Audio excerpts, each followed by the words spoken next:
2, 3, 4, 5 cosas del campo que sí o sí tenés que saber. ¿Te gusta desafiar los límites de la productividad? En esta campaña, entra una nueva era de excelencia en trigo. Anímate a probar lo nuevo. Apostá a la genética más avanzada, con soluciones personalizadas para potenciar tu productividad. Elegí las variedades de Neogen, un nuevo horizonte en semillas.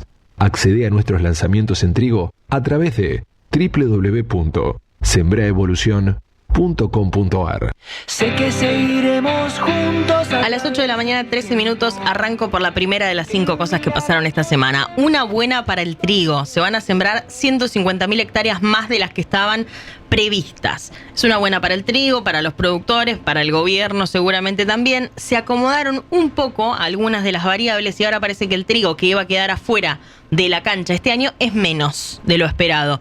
Con la suba de costos que se generó, ¿se acuerdan? Por los fertilizantes en contexto de la guerra en Medio Oriente, las bolsas habían empezado a estimar una caída de 500.000 hectáreas en la siembra de trigo. El país venía de una cosecha récord, había agua, por eso era una pena, y con eso inclusive tuvo que ver que el gobierno bajara 2 puntos las retenciones o los derechos de exportación al trigo y la cebada. Eso no cambió tanto.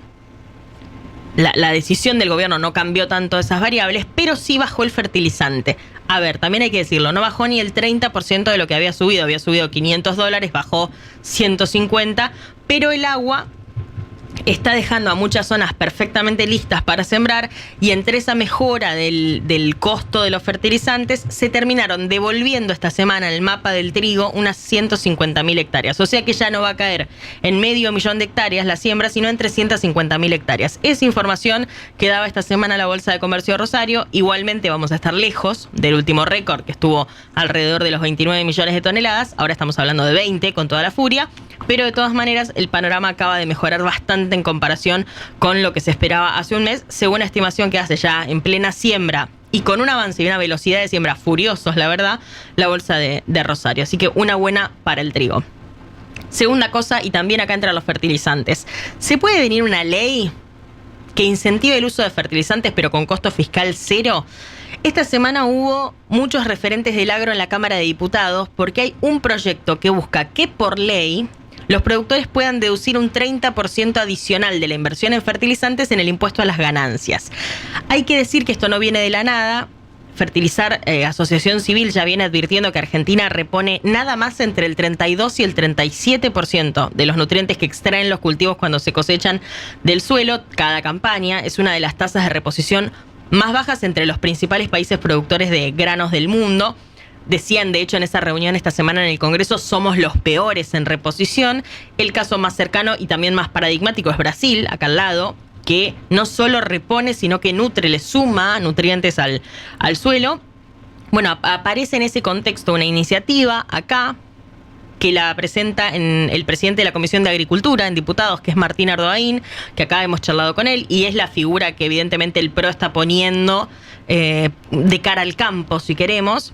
Según Ardoaín, esto tendría para el gobierno nacional un costo fiscal neutro, pero por el aumento de la producción y por ende de la recaudación. O sea, demoraría un poco, tendría un delay, un bache, pero sería un costo fiscal neutro. Las entidades productivas estiman que Argentina fertilizando podría sumar entre 40 y 45 millones de toneladas de granos más sobre la misma superficie sobre la que siembra ahora y que eso generaría unos 7.000 millones de dólares extra en producción.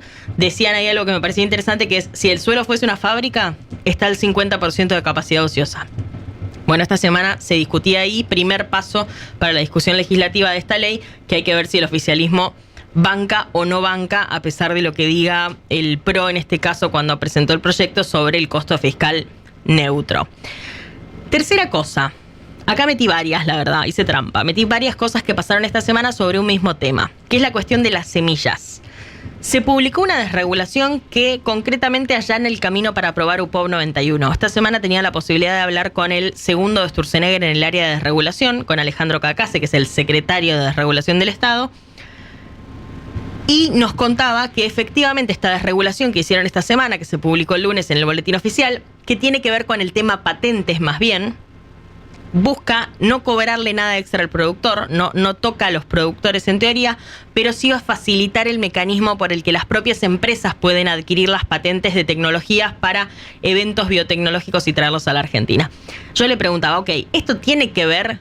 Eso por un lado, y aparecía otra resolución también esta semana, que era la que pasaba, la del INASE, que pasaba al sector privado la fiscalización de la semilla. Es decir, cuando la semilla llega al puerto o al acopio, ya se le hacen controles de calidad, pero lo que hacían era que el Estado fiscalizara si ese grano venía de semilla que el productor compró a la industria semillera o si provenía de semilla que el productor se autoprodujo.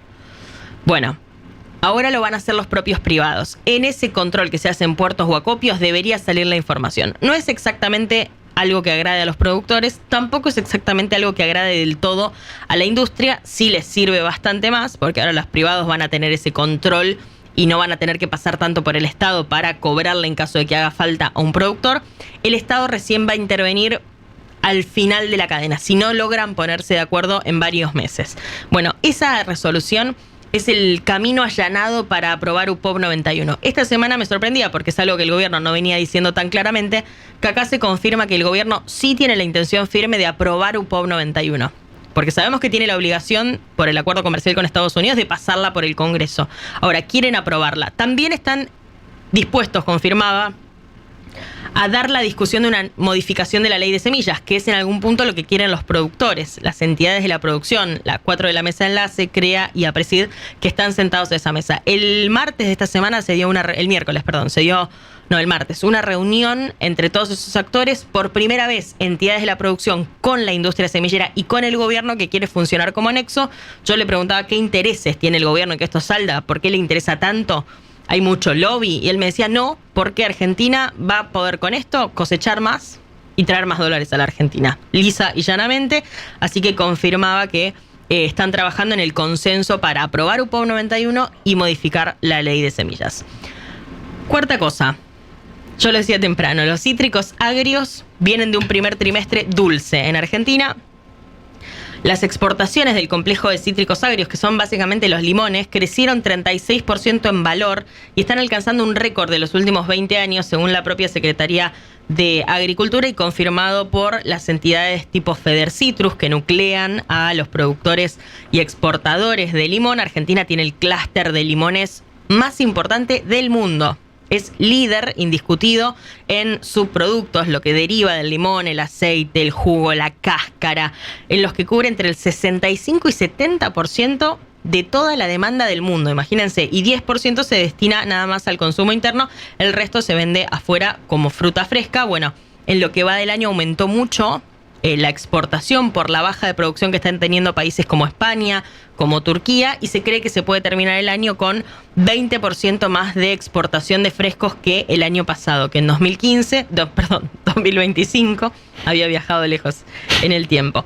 Ya ven buenos envíos en este primer cuatrimestre y creen que el año va a terminar todavía mejor. Y quinta cosa, una inversión que se anunció esta semana, que lo publicó el propio Luis Toto Caputo, el ministro de Economía de Argentina. Una exportadora le anunció a Caputo esta inversión de $400 millones. Es una de las 7 exportadoras más importantes del mundo que opera en Argentina y le anunció esta inversión al gobierno. Louis Dreyfus Company, LDC, más conocida como Dreyfus en Argentina y en todas partes, que va a invertir $400 millones para construir una nueva planta de procesamiento de semillas de girasol y soja en Bahía Blanca, en provincia de Buenos Aires. Ahí ellos ya tienen un predio, la compañía ya tiene un predio que tiene y donde opera almacenamiento, logística, un puerto de aguas profundas, etcétera. Y va a hacer esta inversión para una planta de procesamiento de semillas de girasol fundamentalmente y también de soja. Según la propia compañía, es una de las inversiones más grandes que haya anunciado la empresa en la agroindustria argentina en los últimos 10 años. Fue el propio CEO global de la compañía, Michael Gelki, el que le envió una carta a Luis Toto Caputo. Le adelantó que van a buscar tener una de las mayores plantas de molienda de semillas de girasol del mundo, una capacidad de molienda de 4.000 toneladas diarias de semillas para mejorar, ellos dicen, la conexión con los productores argentinos con los mercados internacionales. Así que los funcionarios más relevantes del gobierno esta semana lo celebraban, hasta Adorni, se viene una inversión fin, y la empresa adelantaba que podría empezar la construcción a finales de este mismo año. Hablaron de noviembre del 2026 como el momento probable para empezar a construir esta planta que, repetimos, va a implicar $400 millones de inversión en la agroindustria argentina. Hasta acá, amigos, 5 cosas que pasaron esta semana y que para mí ustedes tenían que saber.